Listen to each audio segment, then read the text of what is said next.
Hi, second graders. Today I have a story about Buddhism for you. Now, earlier this week, you heard a story about Diwali, a very important holiday in Hinduism.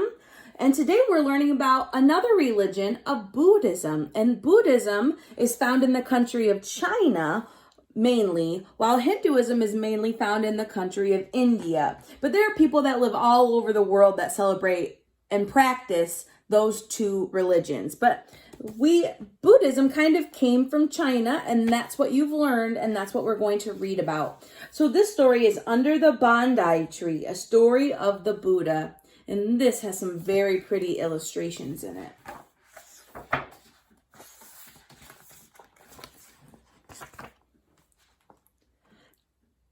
In a long ago time and a faraway place, a baby boy was born. His name was Prince Siddhartha.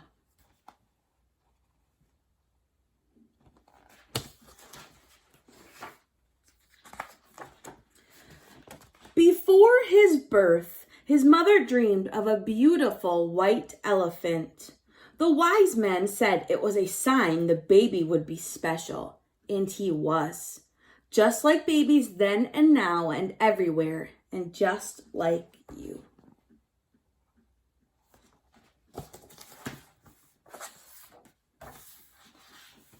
The baby grew to be a kind and gentle child. Once he found a wounded swan and nursed it back to health so it could soar across the sky again. The little prince wanted to spread his wings too, but his father said, "You must stay here, away from the world where I can keep you safe from any pain or sorrow." So this little boy wanted to go and explore the world, but his father said, "I want you here because I want you to keep you safe from the world and maybe the things that happen in it that make us sad or upset." And so Siddhartha grew up behind the garden walls of a rich and splendid palace. He had new, fine clothes, a grand white horse, the softest rice to eat. But like children then and now and everywhere, and just like you, he longed to discover the world. And there is his big garden wall, and he's standing on his horse to see over it. Could you imagine having to stay behind a wall your whole life and not be able to even go outside the wall and see what there was? That'd be kind of hard. At last, when Siddhartha was a young man, his father let him visit the great city. The king ordered the mayor, "Hold a festival in the market with flowers, song, and dance. My son must see only happy sights."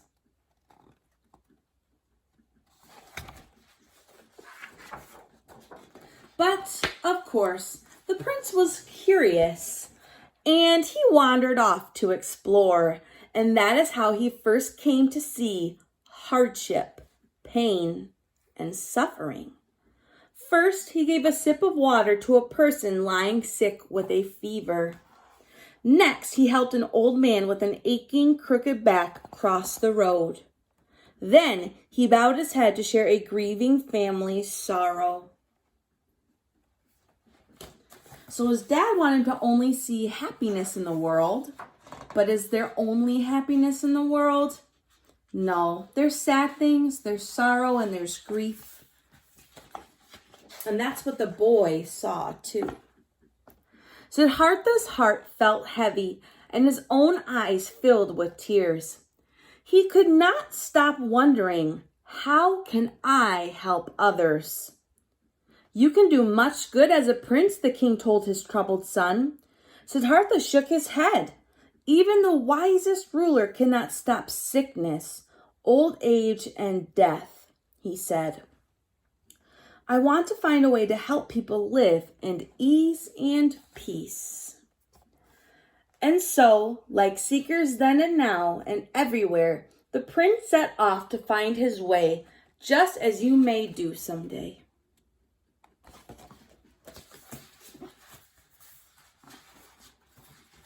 At first, Siddhartha looked to others for answers.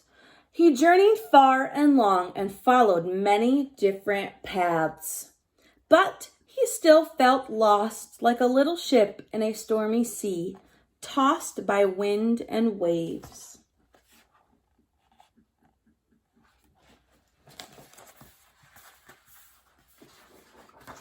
One day, Siddhartha came upon the welcoming shade of a tall, majestic tree. His spirits rose and he thought, perhaps the answer is inside me. I will stay in this pleasant grove until I find a way to peace. Then I can teach others too. And so Siddhartha crossed his legs in quiet meditation.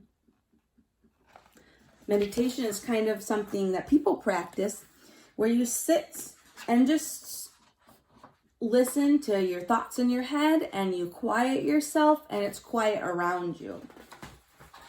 Many days passed. Raindrops fell. Cool breezes blew.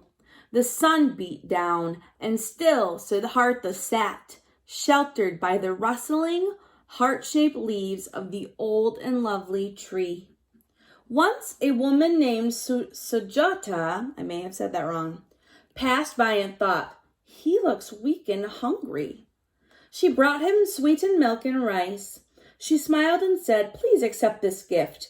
If you are hungry, you should eat. Siddhartha tipped back the bowl to taste the delicious treat.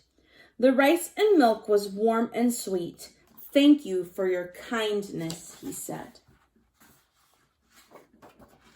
On that clear and brilliant night, waves still rippled the surface of his mind, but now the prince just let his fears and worries come and go and kept on breathing mindfully in and out, deep and slow.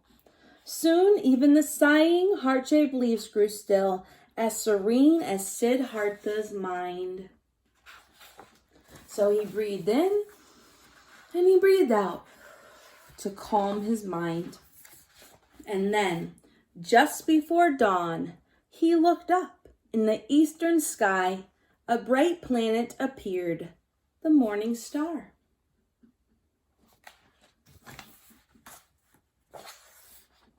At that moment, like the swan so long ago, Siddhartha felt himself soar, aware, free, and fully alive. His worries fell away, and he saw clearly that all things fit together, big and small, hard and easy, joyful and sad, all part of one wondrous world. In a time long ago, and a place far away, a baby boy was born. His name was Prince Siddhartha. Today we call him the Buddha, the awakened one. Buddha did not stay alone under the heart-shaped leaves of the sacred Bondi tree. Instead, he rose and went into the world to show the way of peace to others. Then and now and everywhere, and yes, of course, you and me. So this part right here says about the Buddha. I'm going to read this, okay? Siddhartha Gautama, the boy who grew up to be called the Buddha, was indeed a real person. But he lived so long ago, we can't even be certain of the dates of his life and death. Scholars believe Siddhartha was born in Lumbini, which was part of northern India in ancient times, but is now in Nepal, which is a different country. It's said that Queen Maya, wife of a king or clan chief named Suddhodana, gave birth probably sometime around 623 BCE. Buddha's birth is usually celebrated on April 8th. His mother died soon after his birth, and Siddhartha was raised by his father and his mother's sister. Stories about his life include the incident with the wounded swan, as well as his first encounters with sickness, old age, and death. It's also said that his beautiful white horse, Kanthaka, died of a broken heart when Siddhartha left his home on his spiritual quest. By then, he was married and had a son. Siddhartha explored yoga and other spiritual paths, including fasting from food. It's said that when he came to an ancient fig tree, he vowed not to rise before attaining enlightenment. Scriptures include the story of Sujata bringing him a special rice milk pudding. Since Buddha's time, the tree has become known as a Bandai tree. It has beautiful heart-shaped leaves known for their constant swaying. Buddhist teachings are called the Dharma and focus on mindfulness, non-violence, and compassion. Many Buddhist traditions include mindful breathing and meditation, which anyone can learn and do. So thank you for listening to the story with me about Buddha and Buddhism, and I hope you learned a little bit.